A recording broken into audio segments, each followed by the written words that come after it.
What if I told you that I've never defeated the Ender Dragon? For most people, they wouldn't care. Now, if I told you that I haven't defeated the Ender Dragon in 12 years, that may raise some concern, but that's the truth. I remember getting Minecraft for the Xbox 360 for the first time in 7th grade and being super stoked to play Minecraft for the first time. However, throughout the years, I've never defeated the Ender Dragon legitimately. So I decided, why not defeat the Ender Dragon for the first time in hardcore mode? Now, if you don't know what hardcore Minecraft is, it's just like real life. You only got one chance at this. Once you're out, game over. So sit back, relax, and enjoy the story of my journey to defeating the Ender Dragon.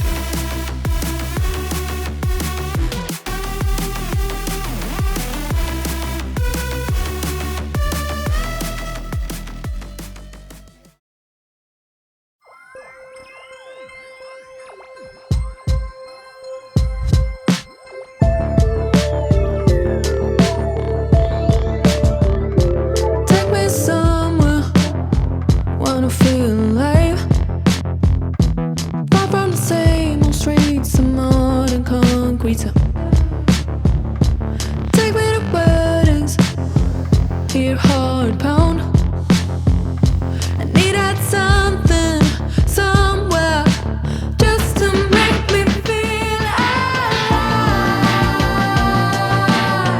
No, I cannot do that too hard. Just take me somewhere.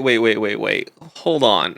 I know what you're thinking. How is this guy already in full diamond? Let me just start off by saying this video isn't really going to start how your typical Minecraft world would start. Yes, of course, I started where everyone starts, with mining wood from a tree, creating your first crafting table, spending hours mining for ore, but I did you guys a solid and skipped past all of that boring stuff. So at this point, believe it or not, after a couple days, I believe I was around day 30 at this point, I had finally gotten a full set of diamond armor. So hopefully that catches you guys up to speed, and back to the video. At this point in my journey, I had just came across several different villages. I've came across some in the desert, some in the winter biome, and even in the forest. So I can't lie and tell you that I didn't try and loot as much as I could from them. Like even this brewing stand, for example. I had no clue how to craft a brewing stand, but just having one that I could easily take, it was a no-brainer. But I knew I couldn't stay here forever. I had to keep moving.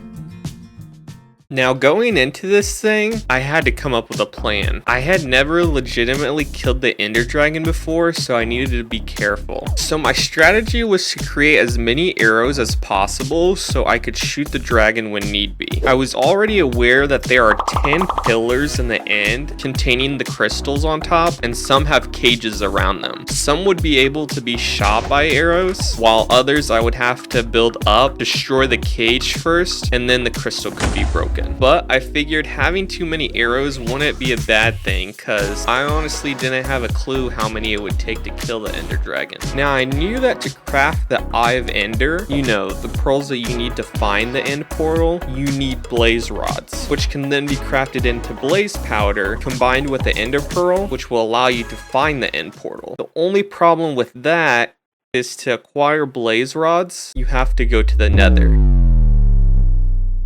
Now, I've noticed since I've last played Minecraft, sometimes there will be random portals that spawn in the world that aren't fully completed. Now, you guys will have to tell me, because I'm still kind of confused on the whole crying obsidian situation. I don't really know if you can use those blocks for anything or what the purpose is. But anyways, the point of the story is that having a partly existing portal would be easier to create and fix a full working portal versus starting from scratch. So that's what I decided to do. Continue on until I happened to stumble across one. And to be quite frank, it didn't really take me that long. Now, I had another problem in the back of my mind. I was thinking that to get these blaze rods, I'm gonna have to defeat blazes. And if you don't know, blazes can set you on fire in the Nether. Believe it or not, my first thought was to bring a bucket of water, and then I remembered if you try to pour water in the Nether, it just evaporates instantly. So my plan going into this may have seemed kind of ridiculous, redundant? I don't know, you guys be the judge of that. But I decided to get some sand so I could create some glass bottles and to create some fire resistance potions so then I could defeat the blazes without having to worry about being burnt to a crisp. Doesn't sound like a bad idea, right? Only problem that I didn't realize at the time was that you have to fuel the brewing potion stand. And what do you fuel it with? Blaze powder. So I thought I was onto something at first, and I didn't realize later that that plan wasn't gonna work out. So I continued my journey and figured I'd think about that situation when the time comes.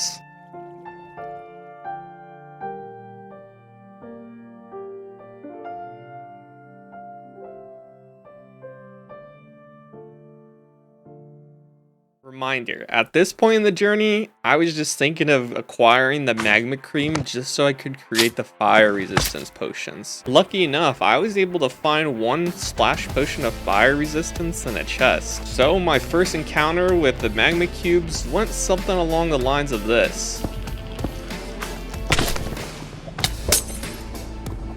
Yeah, it kind of freaked me out a little bit. Also, something that's very interesting to me, and if you guys know, let me know down in the comments below, because I'm curious to see why they added Endermen to the Nether. The only purpose I can think of really is for speedrunning purposes, because then you can get Ender Pearls quicker. But nonetheless, I wasn't complaining, I just thought it was an interesting addition, considering they were already part of a different dimension. Oh yeah, and there was always the possibility of this happening, and of course it happened to me. Just a ghast spawning out of nowhere. But I was impressed by that, because I didn't know that my bow would have taken it out in one shot. At this point in the journey through the Nether, my #1 goal was to stay alive and find a Nether fortress. That's where you could usually find a blaze spawner. Also, this biome right here is pretty crazy. I've only seen it through Minecraft speedrunners. Otherwise, I probably would have thought that this pig wasn't hostile. Now, I do also know from Minecraft speedrunners that the whole method with piglins in the Nether, if you give them a bar of gold, they'll give you a random item. It's kind of like a villager trade, but instead of emeralds, it's gold. And I got some arrows from it, which is pretty neat, but that was pretty much about it. I was hoping for some ender pearls, because I have seen them drop those before. Now you can see that I was climbing by trees here, because I just didn't really want to run into one of those hogs. I've never seen this ever in the Nether before, so I thought that this area was pretty interesting. And I heavily debated if I wanted to check it out or not. At this point, I feel like it was high risk, high reward, so I decided to check it out. Now, this is one thing that I did not know about piglins. If you mine gold ore in front of them, they turn hostile, which I guess makes sense because they like gold, but I did not know that that was the thing, and that caught me off guard. I was also low-key scared because I thought if I attacked one of the piglins, all of the piglin army were gonna start attacking me, but thankfully that didn't happen, or that probably would have been really bad. And of course, jump scare by the ghast again. That's the thing with mobs, you really just never know where they can spawn. But I decided I had enough of my time here slaying a couple different mobs, and it was time to check out this new area. I was confused at this point because I was coming across so many different areas that I've never seen in the Nether before. I don't think I've mentioned this in the video yet, but the last time I consistently played Minecraft was around 1.14, so there's been occasional updates that I've missed out on over the years. But I knew that this was a good opportunity because it was a way where I could farm ender pearls. Instead of being in the overworld where I had to wait at nighttime for endermen to spawn, I could just kill them here in the Nether and get as many pearls as I needed to. So, in all honesty, that is exactly what I did, and it finally happened. I stumbled across nether brick, which would eventually lead me to an area with blazes, which is exactly what I needed. And as happy as I was to find the area, I couldn't lie and say that I wasn't scared, just because I knew that if I caught on fire, that was pretty bad news. So I thought long and hard how I was actually gonna kill this thing, because I did not want to be facing this and something spawn around me and kill me, like this ghast for example. So I just continued and tried to do my best to kill this blaze.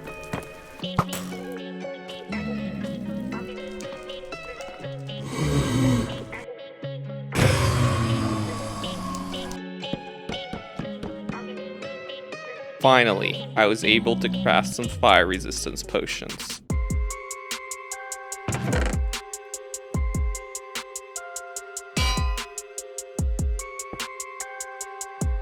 Now it was time to focus on two things, blazes and endermen.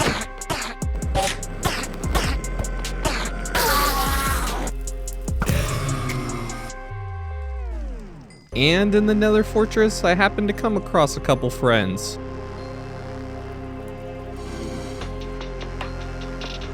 Or not. This part was slightly scary because I'm still not too familiar with how the wither effect works. I'm probably completely wrong on this, but to me, it's similar like poison, so I was just hoping that I didn't die. Turns out we were good. Oh yeah, and I happened to come across a saddle and some diamond horse armor, and back to farming.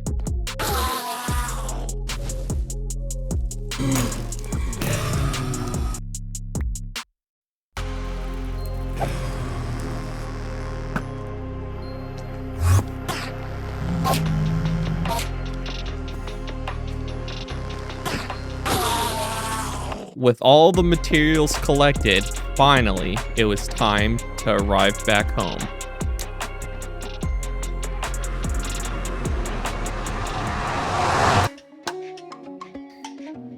And it was finally time to craft the Eye of Ender so we could start the big mission. With all the materials I collected, that allowed us to have 13 Eye of Enders, which to my knowledge, the end portal only needs 12 Eye of Enders. And most of the time you don't even need that many just because some blocks of the frame already have an Eye of Ender within it. So I was exploring around and I actually happened to come across a little island of horses. So I decided to pick one and have it tag along on our journey. And one thing I do remember about Minecraft is this classic trick. Or maybe I don't. Yeah, I had to do a little research on the name tag because I didn't realize that it had to be capitalized. That's more like it. And from here on out, it was really just about finding the exact area that I needed to go. But it wasn't really easy traversing on horse as you think it'd be. Especially crossing bodies of water, it really made it a pain to get the horse across. And I'm not gonna lie, there were multiple times I thought about abandoning the horse just because I felt like it took longer for me to find the location by having to build multiple bridges across the water. But then again, I realized that the horse was my companion, and you can't leave a teammate behind. And this is when I noticed something different. The Eye of Ender went behind me instead of in front. I had finally found the location of the end portal. Now I knew that we were getting closer and I'm familiar with the whole silverfish around the end portal. I was playing it as carefully as possible because I didn't want to get knocked into lava by accident. And the moment of truth. One thing that I completely forgot in Minecraft is that the Eye of Enders can break. And that's exactly what happened here. But I didn't stress out about it too much because I figured that there would still be some of the Eye of Enders within the frame. So I continued on.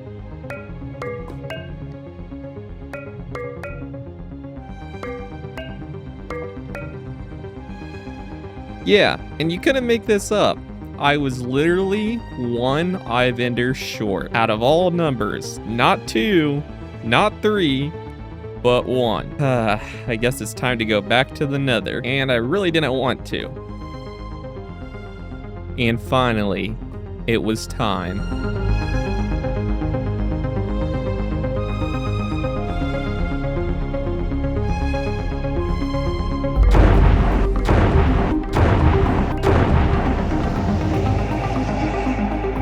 That is such a satisfying moment, and it was finally time to enter into the end.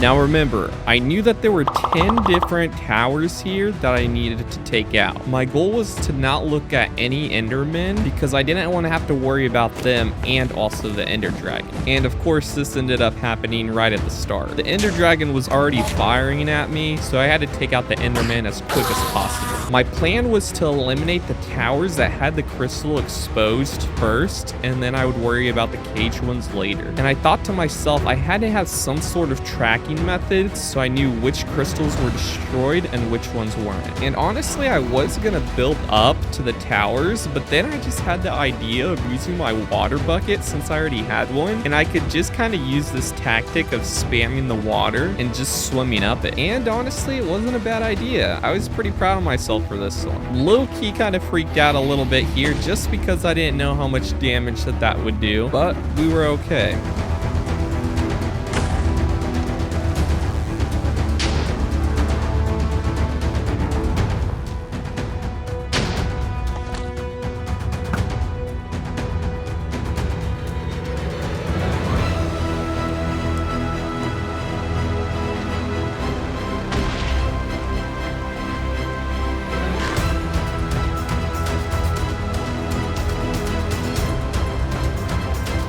And the dragon had finally landed. It was time to get some bonus points on it. Everything was going so smooth, not a single thing to worry about until this happened.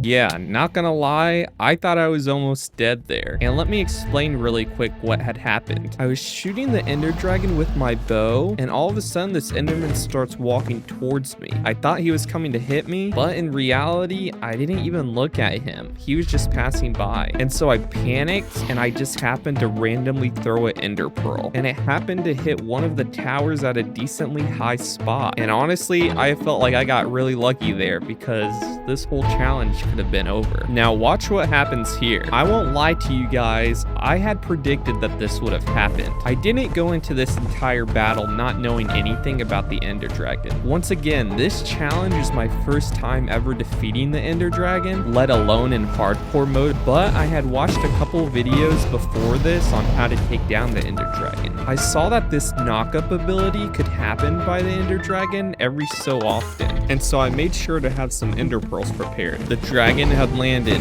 and it was time to get more damage on it while I could. And believe it or not, the ender dragon's health was getting pretty low, and I didn't even realize it. I was just so focused on damaging it here and there as much as I could, and without even realizing, this happened.